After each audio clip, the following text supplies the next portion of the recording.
आकाय सूर्यकोटि समप्रभं निर्विघ्नं कुरु मे देव सर्वकार्येषु सर्वदा। या देवी सर्वभूतेषु मां बुद्धिरूपेण संस्थिता नमस्तस्यै नमस्तस्यै नमस्तस्यै नमो नमः। कृष्णाय वासुदेवाय हरहे परमात्मने प्रणतकलेशनाशाय श्री कृष्णाय वयं नमः। टीवी આપણે પ્રદેશના 24 ચેનલના દરેક દર્શક મિત્રોને સુપ્રભાત, જય ગણેશ, હર હર મહાદેવ, જય સોમનાથ, જય દ્વારિકાધીશ, જય જગન્નાથ। દર્શક મિત્રોને આયુષ્ય અને આરોગ્યની સુખાકારી પ્રાપ્ત થાય। સર્વજન હિતાય સર્વજન સુખાય। સચ્ચિદાનંદ રૂપાય વિશ્વોત્પત્યાદિ હેતવે તાપત્રય વિનાશાય શ્રી કૃષ્ણાય વયમ નમઃ। જય રણછોડ માખણ ચોર। આજના દિવસે મંગળા આરતીનું મહત્વ આપણે સમજીશું।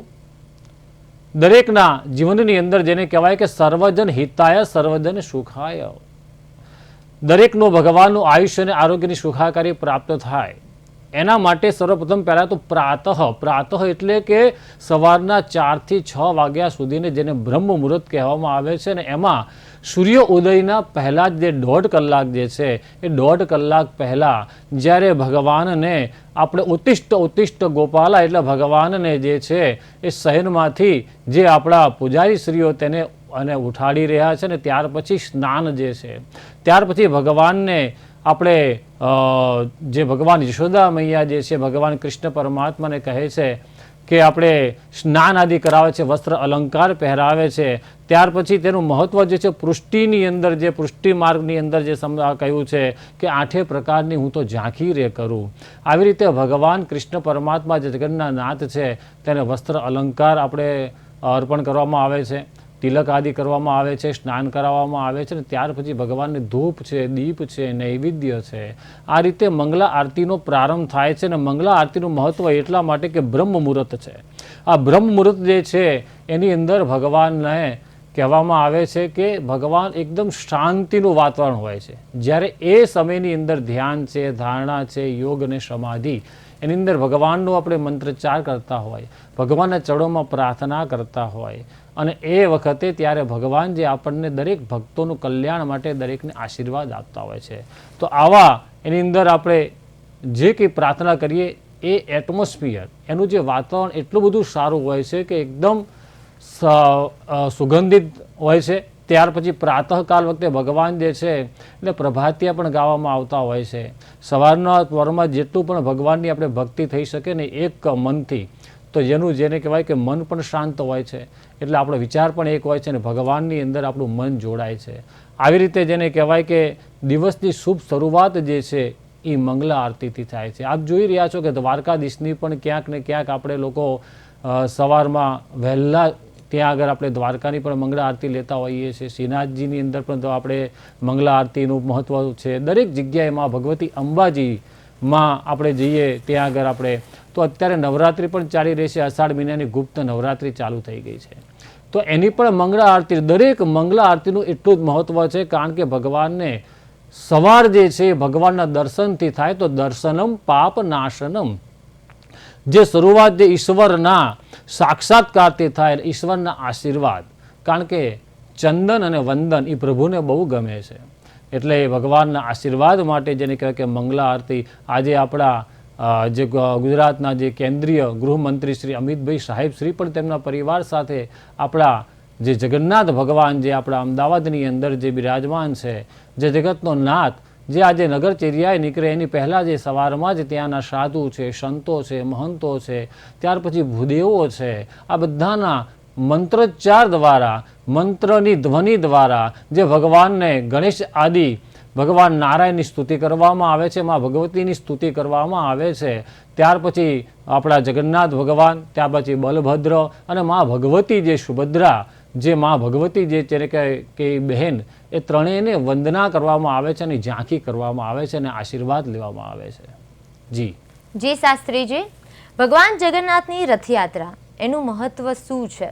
જી, ભગવાન જગન્નાથની રથયાત્રાનું મહત્વ એ છે કે ભગવાન તો જગતનો નાથ છે। એમ થાય કે ભગવાનના મંદિરે રોજ આપણે જઈએ પરંતુ એક દિવસ ભગવાનને લોકોને નગરચર્યામાં જવાનું મન થયું કે આજે હું નગરચર્યાએ નીકળું। કેમ તો કે દરેક ભક્ત જે છે એ ભગવાનના દ્વાર સુધી આવવા માટે સક્ષમ નથી હોતા. ક્યાંક કોઈકને આંખે દેખાતું નથી, ક્યાંક કોઈક વિકલાંગ હોય છે, ક્યાંક કોઈ અપંગ હોય છે. તો એ જે છે અને દરેક શ્રમિકો માટેનું ધ્યાન, દરેક સર્વજન હિતા સર્વજન સુખાય, દરેકના કલ્યાણ માટે ભગવાન જગતના જે નાથ છે એ આજે જેને કહેવાય કે અષાઢ સુદ બીજના દિવસે ત્યાં ભગવાન, આમ તો વાર્તા એવી છે, એની જે કથા એવી છે કે ભગવાન જગન્નાથ જે ઓડિશાની અંદર જે ભગવાન, આમ તો મહાભારતની અંદર એક આપણે થોડીક વાર્તા આની વાત કરીએ તો મહાભારતની અંદર જેને કહેવામાં કે ભગવાને જેનું તે પોતાનું જે દેહ છોડ્યો અને દેહ છોડ્યા પછી જે કે એમને કહેવાય કે પાંડવો દ્વારા જે અગ્નિ સંસ્કાર કરવામાં આવ્યા, પરંતુ જે ભગવાન જે છે એમનું જે શરીર જે છે એ તો બળીને ભસ્મ થયું, પરંતુ તેમનું જે હૃદય જે છે એ હૃદય એ ધબકતું જ રહ્યું અને જીવંત રહ્યું છે. ત્યાર પછી જે પાંડવો દ્વારા જે છે કાષ્ટની અંદર, એ કાષ્ટ એટલે કે લાકડું, લાકડાની અંદર એક એટલે ખાનું બનાવવામાં આવ્યું અને ત્યાં આગળ ભગવાનનું હૃદય જે છે એને મૂકવામાં આવે છે અને દરિયાની અંદર એને વહેવામાં આવે છે. અને તે પુરીની અંદર જેને કહેવાય કે ઓરિસ્સાની અંદર પુરીની અંદર જે એ લાકડું જે છે તણાતું તણાતું ત્યાં જાય છે અને ત્યાંના જે આપણે રાજા જે છે એને સ્વપ્ન દર્શન થાય છે કે અહીંયા આગળ કાષ્ટની અંદર મારો વાસ છે, એની અંદર હૃદયની અંદર મારા જે આપણે કૃષ્ણ પરમાત્મા, કારણ કે એ રાજા પણ ભગવાન નારાયણના ભક્ત હતા. એટલે જ્યાં ભગવાનના ભક્ત હોય ને ત્યાં આગળ ભગવાન પહોંચી જાય છે અને ત્યાં જઈને રાજાને ત્યાં આગળ એવા રાજાને ત્યાં સ્વપ્ન દર્શન થાય છે અને ભગવાને ત્યાં આગળ દર્શન આપીને કહ્યું કે આ કાષ્ટનું આપણે તેની મારી મૂર્તિ બનાવજો. અને મૂર્તિ બનાવવા માટે તેને શિલ્પીઓને બોલાવવામાં આવે છે. શિલ્પીઓને બોલાવવામાં આવે છે અને ત્યાર પછી જુએ છે તો ત્યાં આગળ છીણી કે હથોડી મારે છે, પણ તે કાષ્ટને લાગવામાં આવે છે ત્યાં આગળ બધી જ જે એમના શસ્ત્ર અને અસ્ત્ર બધા જ કોઈ કામ આવતા નથી, કારણ કે આ તો ભગવાનનું હૃદય છે.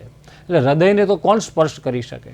માટે અહીંયા આગળ સ્વયં વિશ્વકર્મા જે છે એક દિવસ ત્યાં આગળ રાજાને ત્યાં આવે છે અને એ રાજાને ત્યાં આગળ કહ્યું કે તમારા ત્યાં આગળ જે ભગવાનને સ્વપ્ન દર્શન થયા છે અને સ્વપ્ન દર્શનની અંદર ત્યાં શિલ્પીના સ્વરૂપે ત્યાં આગળ વિશ્વકર્મા સ્વયં ત્યાં આગળ આવી અને રાજાની જે આપણે જે કે આ બધી વાત સાંભળી છે અને કહ્યું કે અહીંયા આગળ મને ભગવાને કહ્યું છે કે આમાંથી મારી મૂર્તિ બનાવજો ને મૂર્તિ જે છે આ પુરીની અંદર તમે એની પ્રતિષ્ઠા કરાવજો. પણ મૂર્તિ બનાવનાર જે શિલ્પીઓ જે છે એ શિલ્પીઓ બધા જ જે છે અહીંયા આગળ કંઈકનું કંઈક એનું યંત્ર તૂટી જાય છે, ક્યાંક છીણી તૂટી જાય છે, ક્યાંક હથોડી તૂટી જાય છે, પણ એ કંઈ કામ લાગતું નથી.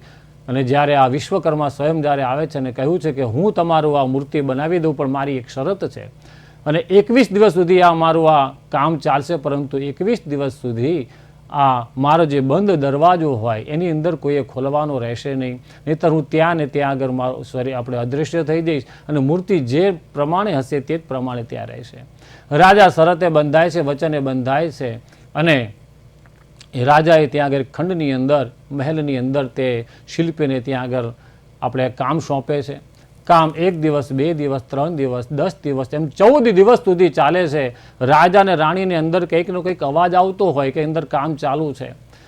તો 14મા દિવસે કામ જે છે એનો અવાજ આવતો બંધ થઈ જાય છે અને અવાજ આવતો બંધ થાય છે એટલે તર્ક અને વિતર્ક જે રાણી જે છે મહેલની અંદર જ્યારે પ્રવેશ કરે અને રહેલ ખબર પડી કે અહીં તો કંઈ અવાજ હવે આવતો નથી, કદાચ અન્ન વગર, જલ વગર આ શિલ્પી જે આપણા ત્યાં આવ્યા છે અને એ શિલ્પી એક જ ધાર્યા રાત અને દિવસ એ કામ કરી રહ્યા છે. કદાચ એ આપણે એમને શંકા કુશંકા થઈ કે કદાચ ક્યાંય બેહોશ નહીં થઈ ગયા હોય, કારણ કે જમ્યા નથી, પાણી પણ નથી પીધું, ફલાહાર પણ નથી કર્યું, તો એ અન્ન સન્નનો ત્યાગ કરીને ભગવાનની મૂર્તિ બનાવી રહ્યા છે. તો રાજાને તે બધી વાત રજૂ કરી રાજાએ સમજાવ્યું કે રાણી, આપણને વચને બંધાયા છીએ, જે શિલ્પીએ આપણને કહ્યું હતું કે જ્યાં સુધી 21 દિવસ ન થાય ત્યાં સુધી મારો ઓરડો ખોલતા નહીં, દરવાજા ખોલતા નહીં, નહીંતર એવી જ રીતે આમ ત્યાં આગળ કામ બંધ થઈ જશે અને હું અદૃશ્ય થઈ જઈશ. પરંતુ રાણીના ઘણા બધા પ્રયત્નો એની જોડે નિષ્ફળ જાય છે રાજા, અને રાજા એ 15મા દિવસે જ્યારે એ દ્વાર ખોલે છે ત્યારે ત્યાં આગળ એમ કહેવામાં આવે છે કે જેવા દ્વાર ખોલે એટલે સુગંધમય વાતાવરણ હોય છે. આમ જો તો ચંદનના જેવી સુગંધ આવતી હોય છે, પુષ્પરૂપી ક્યાંક દેવોનું ત્યાં આગળ આપણે અનુભૂત થતું હોય છે, પરંતુ જે શિલ્પી હતા એ શિલ્પી ત્યાં દેખાવામાં આવતા નથી.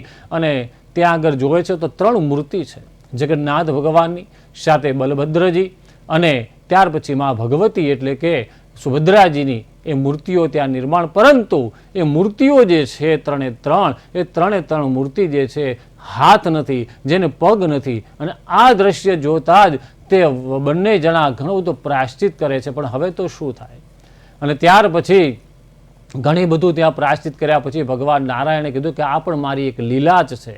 આ મારી જે લીલા હતી માટે જ મેં આ રીતે 14મા અને 15મા દિવસે આ જે દ્વાર જે તમે ખોલી દીધા છે. પણ હવે મારે આજથી હું તમને કહું છું કે મારી જે અહીંયા પુરીની અંદર તમે પ્રાણ પ્રતિષ્ઠા કરાવો અને અષાઢી બીજના દિવસે હું નગરચર્યા કરવા નીકળીશ અને દરેક ભક્તોનું હું કલ્યાણ કરીશ. આ રીતની આખી આ ભગવાન જગતનો નાદ જે છે, જગન્નાથ ભગવાન છે, દ્વારકાધીશ જે છે, એ રાજા હોય કે રંક હોય, કીડી ને કણ અને હાથી ને મણ, આ રીતે તેને કહેવામાં આવે છે કે ભગવાન દરેકનું કલ્યાણ કરવા માટે ત્યાં આગળ અષાઢી બીજના દિવસે પુરીની અંદર, ત્યાર પછી હવે તો ગુજરાતની અંદર આપ જુઓ, ભારત દેશની અંદર પણ જુઓ રથયાત્રા તમે જુઓ તો ક્યાંક ને ગામે ગામ રથયાત્રા. અને એમાં તે આપણે અમદાવાદની આજે 149મી રથયાત્રા જ્યારે નીકળી રહી છે, તો એવા જગતના જે નાચ છે એને જોવા માટે લોકોની તાલાવેલી, લોકોના ભજન મંડળીઓ છે, હાથી છે, સાથે સાથે અશ્વ કહેતા ઘોડાઓ જે છે, દરેક જણા ત્યાં આગળ આ રથયાત્રાની અંદર જોડાય છે.